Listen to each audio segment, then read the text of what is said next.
February 27 ಕಾರ್ಮಿಕ ಸಚಿವ Santosh S Lad ಅವರ ಹುಟ್ಟುಹಬ್ಬ ಇದೆ.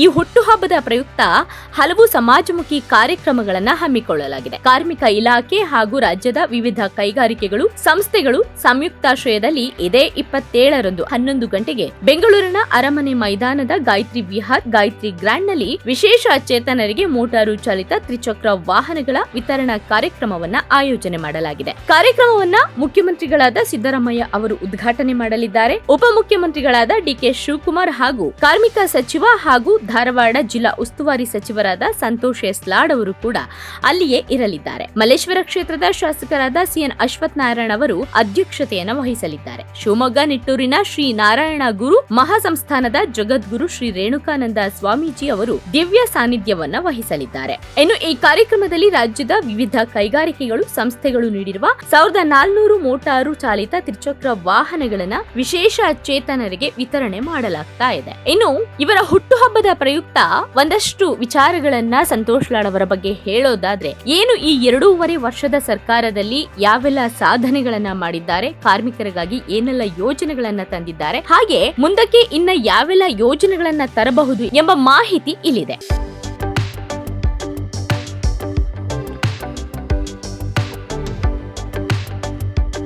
ಕಾರ್ಮಿಕ ಸಚಿವರಾಗಿ 2.5 ವರ್ಷಗಳಲ್ಲಿ ಸಂತೋಷ್ ಎಸ್ ಲಾಡ್ ಅವರು ಶ್ರಮಿಕರ ಕಲ್ಯಾಣಕ್ಕಾಗಿ ಜಾರಿಗೆ ತಂದಿರುವ ಪ್ರಮುಖ ಮಸೂದೆಗಳು ಇಲ್ಲಿವೆ. ಕರ್ನಾಟಕ ಮೋಟಾರು ಸಾರಿಗೆ ಮತ್ತು ಸಂಬಂಧಿತ ಕಾರ್ಮಿಕರ ಸಾಮಾಜಿಕ ಭದ್ರತೆ ಹಾಗೂ ಕ್ಷೇಮಾಭಿವೃದ್ಧಿ ಕಾಯ್ದೆ 2024. ಈ ಕಾಯ್ದೆಯ ಅನ್ವಯ ರಾಜ್ಯದ ನೋಂದಾಯಿತ ಖಾಸಗಿ ವಾಣಿಜ್ಯ ಸಾರಿಗೆ ಕಾರ್ಮಿಕರಿಗೆ ಅಪಘಾತ ಪರಿಹಾರ ಯೋಜನೆಯನ್ನ ಒದಗಿಸಲಾಗುತ್ತಿದೆ. ಈ ಕಾಯ್ದೆಯ ಅನುಷ್ಠಾನದಿಂದ ರಾಜ್ಯದ ಖಾಸಗಿ ವಾಣಿಜ್ಯ ಸಾರಿಗೆ ವಲಯದ 35 ಲಕ್ಷಕ್ಕೂ ಹೆಚ್ಚು ಕಾರ್ಮಿಕರಿಗೆ ಜೀವನ ಭದ್ರತೆಯನ್ನ ಒದಗಿಸಿದಂತಾಗಿದೆ. ಕರ್ನಾಟಕ ಪ್ಲಾಟ್ಫಾರ್ಮ್ ಆಧಾರಿತ ಗಿಗ್ ಕಾರ್ಮಿಕರ ಸಾಮಾಜಿಕ ಭದ್ರತೆ ಹಾಗೂ ಕಲ್ಯಾಣ ಕಾಯ್ದೆ 2024. ಈ ಮಸೂದೆಯನ್ನ ಅನುಷ್ಠಾನದಿಂದ ಗಿಗ್ ವಲಯದ ಕಾರ್ಮಿಕರಿಗೆ ಸಾಮಾಜಿಕ ಮತ್ತು ಜೀವನ ಭದ್ರತೆಯನ್ನ ರಚನಾತ್ಮಕವಾಗಿ ಒದಗಿಸಿದ ಮೊದಲ ರಾಜ್ಯ ಎಂಬ ಕೀರ್ತಿ ನಾಡಿಗೆ ಸಲ್ಲುತ್ತದೆ. ಅಲ್ಲದೆ ಈ ವಲಯದ ಶ್ರಮಿಕರಿಗಾಗಿಯೇ ಪ್ರತ್ಯೇಕ ಮಂಡಳಿ ರಚನೆಗೂ 2025ರಲ್ಲಿ ಅನುಮೋದನೆ ದೊರಕಿದೆ. ಈ ಮಸೂದೆಯಡಿ ಕರ್ನಾಟಕ ರಾಜ್ಯದ ಗಿಗ್ ಕಾರ್ಮಿಕರ ವಿಮಾ ಯೋಜನೆಯನ್ನ ರೂಪಿಸಿ ಅನುಷ್ಠಾನಕ್ಕೆ ತರಲಾಗಿದ್ದು, ಈವರೆಗೆ ಬರೋಬ್ಬರಿ 30,256 ಕಾರ್ಮಿಕರು ನೋಂದಾಯಿಸಿಕೊಂಡಿದ್ದಾರೆ. ಕರ್ನಾಟಕ ರಾಜ್ಯ ಸಿನಿಮಾ ಹಾಗೂ ಸಾಂಸ್ಕೃತಿಕ ಕಾರ್ಯಕರ್ತರ ಕಲ್ಯಾಣ ಮಸೂದೆ 2024. ಈ ಯೋಜನೆಯನ್ನ ಜಾರಿಗೆ ತರುವ ಮೂಲಕ ನಾಡಿನ ಸಿನಿಮಾ ಮತ್ತು ಸಾಂಸ್ಕೃತಿಕ ವಲಯದಲ್ಲಿ ದುಡಿಯುವ ಕಾರ್ಯಕರ್ತರಿಗೆ ಸಾಮಾಜಿಕ ಹಾಗೂ ಜೀವನ ಭದ್ರತೆ ಒದಗಿಸಲಾಗಿದೆ. ಇಡೀ ದೇಶದಲ್ಲಿ ಈವರೆಗೆ ಈ ವಲಯದ ಶ್ರಮಿಕರನ್ನ ಕಾರ್ಮಿಕ ಎಂದು ಗುರುತಿಸಿ ಕಲ್ಯಾಣ ಯೋಜನೆ ಒದಗಿಸಿ ಮೊದಲ ರಾಜ್ಯ ಎಂಬ ಕೀರ್ತಿ ಕರ್ನಾಟಕಕ್ಕೆ ಸಲ್ಲುತ್ತದೆ. ರಾಜ್ಯದ 1 ಲಕ್ಷಕ್ಕಿಂತ ಹೆಚ್ಚಿನ ಸಿನಿ ಹಾಗೂ ಸಾಂಸ್ಕೃತಿಕ ಕಾರ್ಯಕರ್ತರಿಗೆ ಈ ಮಸೂದೆ ವರದಾನವಾಗಿದೆ. ಕರ್ನಾಟಕ ರಾಜ್ಯ ದಿನಪತ್ರಿಕೆ ವಿತರಣಾ ಕಾರ್ಮಿಕರ ಅಪಘಾತ ಪರಿಹಾರ ಮತ್ತು ವೈದ್ಯಕೀಯ ಸೌಲಭ್ಯ ಯೋಜನೆ 2023. ರಾಜ್ಯದ ಪತ್ರಿಕಾ ವಿತರಕರನ್ನ ಕಾರ್ಮಿಕ ಎಂದು ಗುರುತಿಸಿ ಅವರಿಗೆ ಜೀವನ ಭದ್ರತೆ ಒದಗಿಸುವ ಪ್ರಮುಖ ಕಾರ್ಯಕ್ರಮ ಇದಾಗಿದೆ. ಇದರಲ್ಲಿ ರಾಜ್ಯದ 4202 ದಿನಪತ್ರಿಕೆ ವಿತರಕರು ನೋಂದಾಯಿಸಿಕೊಂಡಿದ್ದಾರೆ. ಫಲಾನುಭವಿಗೆ 2 ಲಕ್ಷ ಅಪಘಾತ ವಿಮೆ ಹಾಗೂ 1 ಲಕ್ಷದವರೆಗೆ ಅನಾರೋಗ್ಯ ಸಂದರ್ಭಗಳಲ್ಲಿ ಆಸ್ಪತ್ರೆ ವೆಚ್ಚಗಳ ಮರುಪಾವತಿಯನ್ನ ಮಾಡಲಾಗುತ್ತೆ. ಆಶಾದೀಪ ಯೋಜನೆ ರಾಜ್ಯದ ಖಾಸಗಿ ವಲಯದ ಉದ್ದಿಮೆಗಳಲ್ಲಿ ಪರಿಶಿಷ್ಟ ಜಾತಿ, ಪರಿಶಿಷ್ಟ ಪಂಗಡಗಳ ಅಭ್ಯರ್ಥಿಗಳಿಗೆ ಉದ್ಯೋಗಾವಕಾಶವನ್ನು ಕಲ್ಪಿಸುವ ಸದುದ್ದೇಶದಿಂದ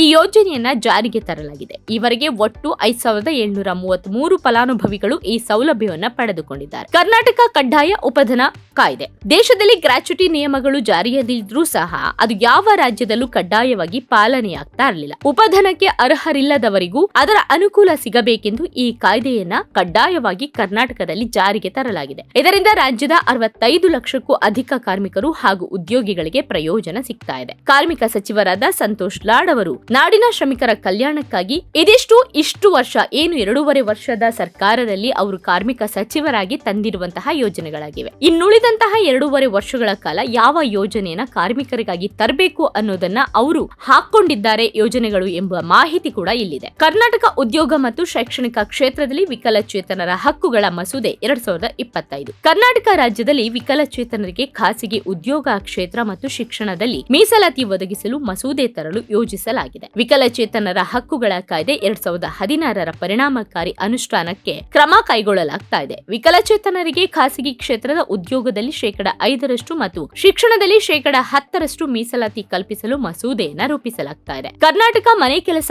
ಕಾರ್ಮಿಕ ವಿಧೇಯಕ ರಾಜ್ಯದ ಮನೆ ಕೆಲಸ ಕಾರ್ಮಿಕರ ಕಲ್ಯಾಣಕ್ಕಾಗಿ ಕರ್ನಾಟಕ ಮನೆ ಕೆಲಸದವರ ಮಸೂದೆ 2024 2026ರ ಕರಡು ಅಧಿಸೂಚನೆಯನ್ನ ಪ್ರಕಟಿಸಿದೆ. ಮನೆ ಕೆಲಸದವರಿಗೂ ಸಾಮಾಜಿಕ ಭದ್ರತೆ ಒದಗಿಸಲು ಮತ್ತು ಅವರ ಕಲ್ಯಾಣಕ್ಕೆ ಕಾನೂನು ಜಾರಿ ಹಾದಿಯಲ್ಲಿ ಮುಖ್ಯವಾದ ಹೆಜ್ಜೆ ಇದಾಗಿದೆ. ಕಾರ್ಮಿಕರ ಪರ ವಾದಿಸಲು ವಕೀಲರ ಯಾದಿ ರಚಿಸಲು ಅನುಮೋದನೆ. ಕಾರ್ಮಿಕರ ಕಾನೂನುಬದ್ಧ ಹಕ್ಕುಗಳನ್ನ ಕಾಪಾಡಿ ಅವರಿಗೆ ನ್ಯಾಯ ಒದಗಿಸಿಕೊಡಲು ಅನುಭವವುಳ್ಳ ವಕೀಲರು ಹಾಗೂ ಕಾರ್ಮಿಕ ಕಾನೂನು ತಜ್ಞರನ್ನ ಒಳಗೊಂಡ ವಕೀಲರ ಪಟ್ಟಿ ರಚಿಸಲು ಮುಂದಾಗಿದ್ದು ಸರ್ಕಾರ ಅನುಮೋದನೆ ನೀಡಿದೆ. ಕರ್ನಾಟಕ ನಿರಾಶ್ರಿತ ಅಥವಾ ಅಸಂಘಟಿತ ಕಾರ್ಮಿಕ ವಿಧೇಯಕ.